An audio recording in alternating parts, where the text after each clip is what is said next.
اعوذ باللہ من الشیطان الرجیم، بسم اللہ الرحمن الرحیم۔ Online lectures by Qasim bin Sajjad کے ساتھ آپ کی خدمت میں ایک دفعہ پھر حاضر۔ آج کا ہمارا ٹاپک بہت ہی اہم ہے اور وہ ٹاپک یہ ہے کہ کیا کوئی ایف آئی آر جب درج ہو جاتی ہے وہ کینسل ہو سکتی ہے یا نہیں ہو سکتی۔ اگر کینسل ہوتی ہے تو کیا اسے پولیس کر سکتی ہے یا اسے علاقہ مجسٹریٹ کر سکتا ہے۔ تو اس کے حوالے سے ایک اتھارٹی بھی ریسنٹ 2016 کی آئی ہے، 2016 ایل این لاہور 122B، جس کے حوالے سے وہ جو کینسلیشن کے بارے میں ڈیٹیل رپورٹ ہے۔ اس سے پہلے ہم اپنا لیکچر سٹارٹ کریں تو آپ سے گزارش ہے کہ اگر آپ نے چینل سبسکرائب نہیں فرمایا تو اس چینل کو، میرے چینل کو سبسکرائب فرما لیں تاکہ تمام ویڈیوز آپ تک پہنچ سکیں۔ بیل آئیکن کو بھی ضرور کلک کیجیے گا تاکہ ویڈیوز آپ تک آسانی سے پہنچ سکیں۔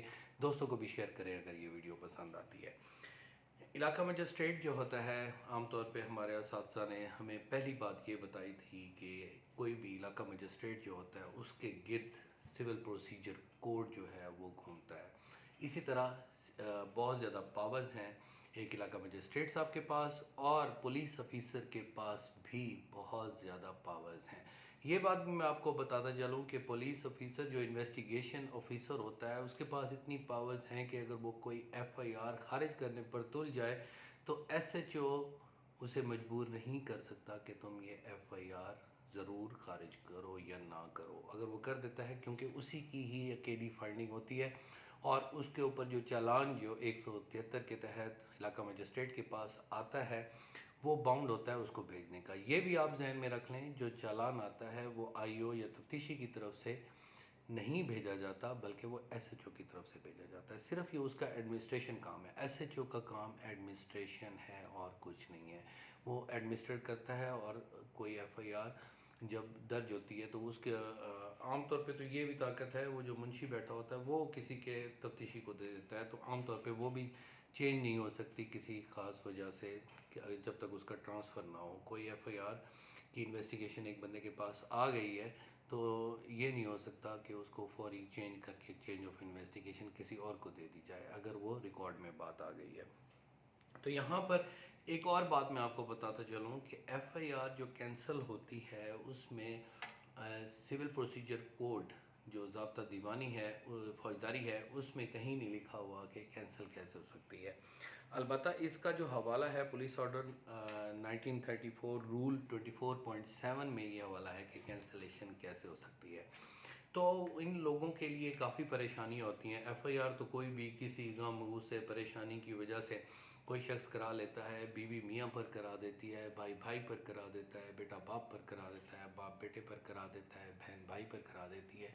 تو ہوتا ہے، ایف آئی آر ہو جاتی ہے، پھر معاملات سیٹل ہو جاتے ہیں، پنچایت سسٹم ہے پاکستان میں، اور جب یہ معاملہ ہوتا ہے تو پھر پرابلم یہ ہوتی ہے کہ ایف آئی آر کیسے خارج کرائی جائے۔ وہ کینسل بھی ہو سکتی ہے یا نہیں ہو سکتی، یا اگر راضی نامہ نہیں ہوا تو وہ کینسل، اگر کسی کے خلاف ناجائز ہو گئی ہے تو اس کو کینسل کیسے کیا جا سکتا ہے۔ تو اس میں خاص طور پہ میں آپ کو یہ عرض کرتا ہوں، وکلاء صاحبان کو بھی یہ کہتا ہوں اور خاص طور پہ دوسرے دوستوں بھی کہتا ہوں، تھوڑا سا یہ سیکشنز ہیں 154 سے لے کر 169 تک ضابطہ فوجداری سول کرمنل پروسیجر کوڈ کو آپ اگر پڑھ لیں تو آپ کے سامنے ہر چیز کلیئر آ جائے گی۔ 154 کو ہم دیکھتے ہیں، کوگنیزیبل اوفینس جو ہوتا ہے وہ کیا ہوتا ہے، ایف آئی آر جو ہوتی ہے 154۔ یہ میں آپ کو تھوڑا سا آئی برڈ ویو دیتا ہوں تاکہ آپ کو اندازہ ہو جائے کہ کیا کیا ہے اس میں۔ 154 کے تحت انفارمیشن ایف آئی آر فوری طور پر درج ہونا ضروری ہوتی ہے۔ 155 میں کوگنیزیبل اوفینس نہیں ہے تو وہ رپٹ کر دیتے ہیں۔ جیسے عام طور پر ایف آئی آر ہوئی جس میں کوگنیزیبل اوفینس یا قابل دست اندازی جرائم تھے، جیسے 379 ہو گیا، 452 ہو گیا، اس قسم کے ہو گئے۔ اب ایک کچھ ایسے اوفینس ہوتے ہیں جو نان کوگنیزیبل ہوتے ہیں یا بیلیبل ہوتے ہیں، تو پھر میں اگر وہ لگتا ہے، جیسے مثال کریں کسی نے کسی کے سر پر کلہاڑی ماری سر پر، وہ آ گیا 337A1۔ اب یہ جو ہے وہ نان کوگنیزیبل ہے، بیلیبل بھی ہے، اب اس کی ایف آئی آر نہیں ہونی، ٹھیک ہے۔ اسی طرح کوئی ہاتھ وغیرہ ٹوٹا نہیں لیکن اس کو تھوڑا بہت فریکچر کیا، آپ نے میڈیکل کرائی لیکن آپ کو پتہ چلا کہ وہ سمپل ایک ایبریزن ہے یا کچھ ہے، تو وہ 337F1 یا L1 یا اس قسم کے اوفینسز لگتے ہیں، تو اس میں 155 کی رپٹ کر کے بھیج دیا جاتا ہے مجسٹریٹ صاحب کے پاس۔ اور وہ یہ فیصلہ کرتے ہیں. اب یہ نہیں ہوتا کہ اس کا جرم کی سزا نہیں ہے، صرف پولیس نہیں پکڑ سکتی. ہمارے ذہن میں صرف ایک غلط بات بیٹھ گئی ہے کہ پولیس ہی کسی کو پکڑے تو وہ ایف آئی آر ہوگی. یہ سسٹم کی خرابی ہے، سسٹم کی بہت بڑی نااہلی ہے کہ ہم لوگ صرف یہ چاہتے ہیں کہ ایف آئی آر ہو جائے، کیونکہ وہ پولیس کسی کی عزت اچھالنے میں بہت زیادہ ماہر ہے نا، تو اس وجہ سے وہ پولیس کا ڈر خوف بھی ہر کسی کو ہے. تو شریف بندے ہیں وہ چاہتے ہیں ہم ایف آئی آر کرا دیں تاکہ ان کو یہ ڈر پڑ جائے. تو اگر آپ کی اس قسم کے اوفینسز آ گئے ہیں 155 کے تحت، تو آپ ان کو فوراً کہیں کہ چلان بھجوا دیں، اور وکیل صاحب کو آپ ہائر کر کے وہاں پر اگر ٹرائل کرائیں تو اس کو سزا ضرور ہوگی جو سزا اس میں لکھی ہوئی ہے. اسی طرح 155 کے بعد 156 ہے انویسٹیگیشن انٹو کوگنیزبل اوفینس. وہ جس طرح انویسٹیگیشن کرنی ہے اس کا طریقہ کار لکھا ہوا ہے. 156A میں investigation of offences under section 295C Pakistan penal code 295C کے تحت جو انویسٹیگیشن ہے اس کا تھوڑا سا طریقہ کار اوفینس لکھا گیا ہے. 295 کو ہم علیحدہ ڈسکس کر لیں گے، یہ صرف آپ کو بتانے کی وجہ سے میں کوشش کر رہا ہوں. 156B میں investigation against a woman accused of the offense of زنا. اب یہاں پر بھی یہ بھی بڑی اہم بات ہے کہ زنا عام طور پہ یہی سمجھا جاتا ہے کہ جرم جو کرتا ہے مرد ہی کرتا ہے. ایک عورت بھی تو زنا میں شامل ہو سکتی ہے، اس کی کنسنٹ ہو سکتی ہے، یا وہ کسی کو پرسو زبردستی کرنے کی کوشش کر سکتی ہے. تو اس قسم کی انویسٹیگیشن کون کرے گا، کیا اس کا لیول ہوگا، سب انسپیکٹر ہوگا، انسپیکٹر ہوگا، یا اس کی انویسٹیگیشن کیسے ہوگی. 157 procedure where cognizable offence suspected where local investigation dispensed with, where police officer in charge sees no sufficient ground for the investigation. 157 یہاں پر خاص طور پہ میں یہ ساری تمہید اس لیے باندھی ہے کہ اوپر والے بھی آپ کو پتہ چل جائیں. 157 میں بھی ہو سکتا ہے کہ پولیس آفیسر یہ اگر سمجھتا ہے کہ اس میں انویسٹیگیشن نہیں ہونی چاہیے، اور 24.7 پولیس آرڈر 1934 کے تحت بھی اگر وہ دیکھتا ہے تو پھر یہ 157 کے تحت وہ سفیشینٹ گراؤنڈ نہ ہونے کی وجہ سے ایف آئی آر کو کینسل بھی کر سکتا ہے. اور اس کو آگے اس کا یہ بھی ذہن میں رکھیں کہ آگے اس کا یہ نہیں ہے کہ وہ ایف آئی آر کچھ لوگ کیا کرتے ہیں، خارج ہو گئی تو خارج ہونے کے بعد گھر بیٹھ گئے. نہیں، ایسا نہیں ہوتا. وہ جب خارج ہوتی ہے تو علاقہ مجسٹریٹ کے اس کے اوپر سگنیچر اور ان کی وہ بات اس کا ویریفائی کرنا کہ واقعی یہ ٹھیک ہے، تو پھر وہ خارج ہوتی ہے. پھر اس کے بعد بھی استغاثہ ہو سکتا ہے. تو یہ بھی آپ ذہن میں رکھیں. 158 میں ہے reports under section 157 how submitted. یہ میں آپ کو بتا رہا تھا کہ 157 کی بعد 158 اس کی رپورٹ کیسے سبمٹ ہونی ہے. 159 پاور ٹو ہولڈ انویسٹیگیشن اور پریلیمنری انکوائری. ایک اور بات وکلاء صاحبان کو میں یہ بھی بتاؤں کہ ہم 154 کے تحت ہیں جناب ہماری ایف آئی آر درج کریں تو پھر آگے بات چلے گی. نہیں، ایسا بھی ہو سکتا ہے کہ 159 کے تحت پریلیمنری انکوائری بھی ہو سکتی ہے. ایک شخص آ کر کہے کہ جناب اس نے تو میرا سامان، گھر سامان ہر چیز چوری کر لی ہے، یا ایک خاتون کھڑی ہو کر کہہ دے کہ اس نے میرے خلاف بہت بڑی حرکت کر دی ہے، چوری کی ہے، میرے ساتھ زنا کیا ہے، ظلم و زیادتی ہو گئی ہے. تو آپ کو پتہ ہو کہ نہیں، یہ ایف آئی آر ایسے نہیں ہے. اور ایف آئی آر اب اتنا بڑا ایک ثبوت ہو گیا ہے کہ ایف آئی آر آپ کے خلاف ہو جاتی ہے تو وہ ساری زندگی کا ایک ریکارڈ رہتا ہے. اور خواہ مخواہ کسی کی ریکارڈ میں وہ بات شامل کرنا کسی عزت دار کے حق میں یہ بات نہیں ہے. تو اس وجہ سے 159 جو دوست یہ سمجھتے ہیں کہ ہمارے خلاف زیادتی ہو رہی ہے اور پولیس ان کو بلاتی ہے، وہ کہتے نہیں جی ہماری مجبوری ہوئی ہے کہ ہم نے ایف آئی آر کرانی ہے. ان کو ٹھیک ہے، آپ 159 کے تحت پریلیمنری انکوائری کر لیں، دوست کو دیکھ لیں، بات کر لیں، ہماری تو سن لیں. یہ آپ کہہ رہے ہیں کہ یہ ڈاکومنٹس ہم نے ناجائز بنائے ہیں یا انہوں نے بنائے ہوئے ہیں، جس قسم کی کوئی فوجری کا آپ کا کوئی پرابلم ہو تو آپ یہ جب ان کو بتائیں گے تو پریلیمنری انکوائری کر سکتے ہیں. بات وہی پولیس کی طاقت کی آتی ہے کہ پولیس کے پاس جتنی طاقت ہوگی وہ اتنی زیادہ طاقتور آپ کو ثابت کرے گی. 159 کے بعد 160 police officer power to require attendance of witness. وہ 161 کے بیانات جو ہوتے ہیں وہ اس کے حاصل کرنے کے لیے ان کو بلاتے ہیں. تو 161 یہی وہ ہے جو عام طور پہ 61 کے بیان لکھے ہوئے ہیں یا نہیں لکھے ہوئے ہیں، عام طور پہ لوگ کہتے ہیں انہیں پتہ نہیں ہوتا. وہ ضابطہ فوجداری کے حوالے سے ہوتا ہے. 61A میں legal representation of victim of the rape. یہ بھی ریپ کے معاملے میں ہم انشاءاللہ اس کو ڈسکس کریں گے. 162 statement of police not to be signed, use of such statement in evidence. بڑی اہم بات ہے 162 کے تحت کہ عام طور پہ اکثر کیس میں نے اس بنیاد پر بھی جیتے ہیں کہ ہر بات، کیونکہ ہمارے ذہن میں بھی یہ بات ہوتی ہے نا کہ جو چیز میں نے بیان دی ہے، جب میرے دستخط بھی ہونے چاہیے، تو ہم عام طور پہ گواہوں سے یہی سوال کرتے ہیں کہ جناب آپ پولیس کے پاس گئے؟ انہوں نے کہا ہاں جی ہم گئے. پھر آپ نے کیا کیا؟ ہمارے بیان لکھے. اس کے بعد آپ نے دستخط بھی کیے؟ جی میں نے دستخط بھی کیے. نہیں، پولیس آفیسر کو 162 کے تحت یہ اختیار ہی نہیں ہے کہ ان کے دستخط لے. وہ اس نے اپنی ایک انویسٹیگیشن کرنی ہوتی ہے تاکہ یہ بات ثبوت رہے کہ اس نے غلط نہیں کیا، اور نہ اس کے پاس اتنی پاورز ہیں کہ اس کے بیانات کی وجہ سے کوئی سزا ہو جائے. اس نے ایک کلیکشن آف ایویڈنس کرنی ہے، عدالت میں دینا ہے، عدالت کی مرضی کہ اس کو بری کرے یا بے گناہ کرے. تو 162 یہ بڑی اہم بات ہے. نو انڈیوسمنٹ ٹو بی آفرڈ، کہ بھئی ان کو کوئی سختی یا کوئی ایسی انڈیوسمنٹ نہیں کرنی چاہیے جس سے اس کو یا ان کو سپورٹ کرنی چاہیے وہ آسانی سے اپنے بیان دے سکیں. Power to record statement and confession. 164 کے بیانات بھی بہت اہم ہیں. 164 کے بیانات میں کیا ہوتا ہے کہ جب عام طور پہ رن اوے میرج کا میرا لیکچر بھی موجود ہے کہ رن اوے میرجز جو ہوتی ہیں تو اس وقت سب سے پہلے کیا ہوتا ہے کہ وہی لڑکیاں جو بھاگتی ہیں یا اللہ تعالیٰ ان کو عقل دے کے ایسے فیصلے نہ کریں، ماں باپ کی مرضی بھی ساتھ شامل ہونی چاہیے. خیر کچھ مجبوریاں بھی ہو جاتی ہیں.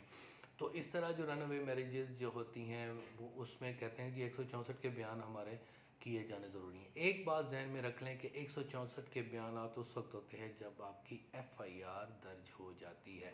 اب یہ کافی سارے لیکچرز میرے خیال ہے اکٹھے ہو گئے ہیں، تو بڑی اہم باتیں آپ کو میں بتا رہا ہوں کہ 164 کے بیانات، یہ بھی ایک پورا ایک لیکچر ہے کہ 164 کے بیانات کیا اسی تھانے میں ہوتے ہیں، اسی علاقے میں ہوتے ہیں، یا کہیں اور بھی ہو سکتے ہیں. ریسنٹ اتھارٹی اس میں آ چکی ہے کہ اگر آپ مثال کے لاہور، اسلام آباد، کراچی یا کہیں پر بھی کوئی ایف آئی آر ہوئی ہے تو وہ کہیں اور ملتان میں رہ رہے ہیں تو وہ کیا کر سکتے ہیں، یہاں بھی اپلیکیشن دے سکتے ہیں کہ ہمارے 164 کے بیانات یہاں ریکارڈ کیے جائیں. تو وہاں کا علاقہ مجسٹریٹ جہاں وہ رہ رہے ہیں وہاں پر 164 کے بیانات ہو سکتے ہیں.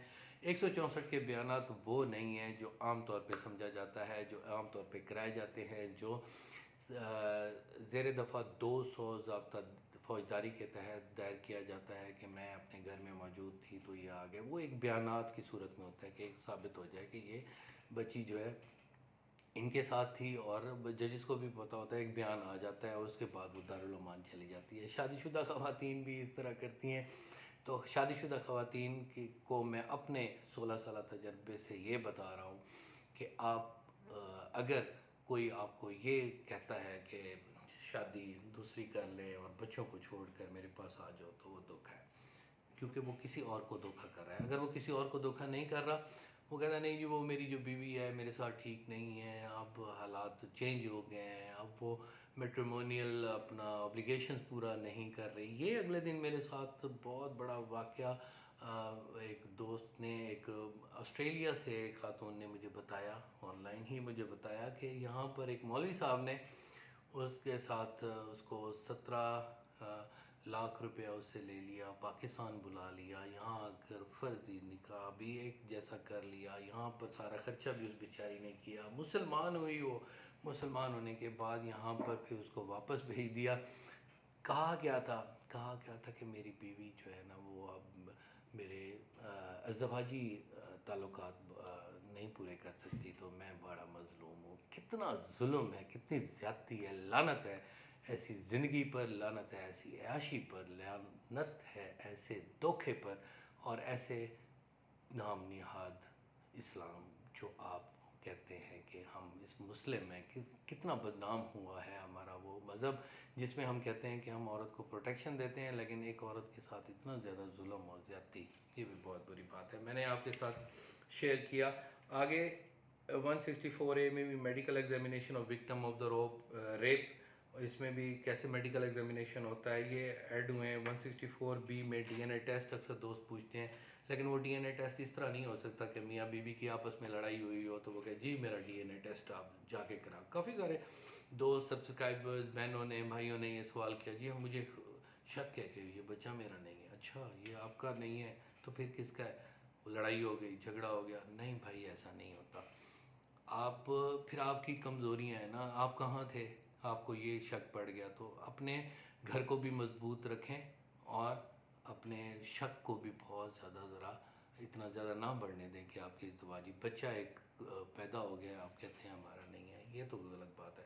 آپ پہلے اپنے میاں بیوی ایک دوسرے پر نظر رکھیں، بیوی کہتی ہے کہ نہیں میں ٹھیک ہوں، ایسی کافی ساری خواتین نے مجھے کالز کی، بیچاری روتی، وہ کہتی بچہ بھائی ہمارا ہے لیکن یہ کہتا ہے کہ بھئی میرا، وہ کیا ہے کہ کسی اور خواتین میں وہ مصروف ہو جاتے ہیں تو پھر وہ بچوں جی میرے ساتھ شکل نہیں ملتی۔ کس باپ کی، ہر باپ کی اپنی بیٹے یا بیٹی کے ساتھ شکل مل رہی ہے؟ ضروری تو نہیں ہے، یہ تو کوئی بات نہیں ہے۔ اللہ تعالیٰ نے اس وجہ سے، وہ ستار العیوب ہے، اسی نے فیصلہ کرنا ہے کہ کون گناہ گار ہے کون گناہ گار نہیں ہے، اور قیامت والا دن تو اس نے ہمارے یہاں تک رکھا ہوا ہے کہ ماں کے نام سے ہر کوئی اٹھے گا۔ تو برائے مہربانی اس بچے کا مستقبل نہ خراب کرے۔ اس کے ساتھ شادی کون کرے گا؟ اگر وہ بچی ہوئی تو لڑکا ہوگا تو اس کو کون دے گا کہ اس کا باپ کا حق کرتا تھا؟ وہ جذبات میں آ کر کہنا شروع کر دیتے ہیں۔ وہ ڈی این اے ٹیسٹ یہاں پر وہ والا نہیں ہونے والا، یہ ایف آئی آر میں جو ریپ اور اس معاملات میں ہوتا ہے۔ سرچ بائی پولیس آفیسر اسی کے تحت کرتا ہے۔ وین پولیس آفیسر 166 میں one police in charge of police station may require another to issue search warrant, یہ اس میں سرچ وارنٹ بھی کسی گھر کی تلاشی کے لیے لے سکتے ہیں۔ 167 procedure when investigation cannot be complete in 24 hours, عام طور پہ 24 آورز میں انویسٹیگیشن کمپلیٹ کرنی ہوتی ہے تو پھر وہ ریمانڈ کے لیے وہاں پر جاتے ہیں۔ اور report of investigation with subordinate police officer 169 کی طرف آنا چاہتا تھا، جس کی وجہ سے میں نے یہ ساری تمیز باندھی، اور مزید اس میں جو لا جاننے والے دوست ہیں ان کو بھی اس میں گائیڈنس ملتی رہے گی۔ 160 release of accused when evidence deficient, تو وہ اس کو ریلیز بھی کر سکتے ہیں، تو وہ آرڈر تھا 24.7 پولیس آرڈر 1939 کے تحت بھی کر سکتے ہیں، 157 کے تحت بھی کر سکتے ہیں، اور 169 کے تحت بھی اس کی کینسلیشن ہو سکتی ہے۔ تو اس طرح یہ سارے کام، اور 173 کی جو رپورٹ ہوتی ہے وہ اس کو ضرور سبمٹ کرنا ہوتا ہے 15 دن کے اندر اندر، اگر نہیں کرتے تو رپورٹ دینی چاہیے کہ ہم کیوں نہیں کر رہے۔ اور اس کے ساتھ 174 جو ہے وہ ایک علیحدہ لیکچر ہے کہ سوئسائڈ کے بارے میں جو پولیس کی ایک انکوائری ہوتی ہے، جو خودکشی خدا نخواستہ کوئی کرتا ہے تو اس کا بھی فیصلہ ہوتا ہے۔ تو کافی ساری یہ باتیں بہت ضروری تھیں اور ہر شخص کو معلوم ہونی چاہیے، ہر شخص کو پتہ ہونا چاہیے۔ یہ 154 سے لے کر 174 تک تو آپ ہر بندہ پاکستانی یاد کر لے کہ کیا کیا معاملات ہیں، کیونکہ ہر کسی کے یا وہ ایف آئی آر کرانی ہے یا ایف آئی آر ہونی ہے یا آپ کے قریبی رشتہ دار کے ساتھ اپنی انکوائری پہ جانا ہے، تو یہ معاملات آپ ضرور سمجھیں۔ تو اس کے تحت یہ جو ہے ایک سی پی سی کے بھی جو ہیں ہم لیکچرز آپ کو پیش کرتے رہیں گے۔ یہ تھا ہمارا ضابطۂ فوجداری CRPC کے تحت۔ تو اس انشاءاللہ مزید بھی اگر میری طرف سے کوئی گائیڈنس ہوگی تو انشاءاللہ میں آپ کے ساتھ شیئر کرتا رہوں گا۔ اگر آپ کا کویسچن ہو تو مجھ سے ضرور پوچھیے گا۔ Thank you very much, take care of yourself, اللہ حافظ۔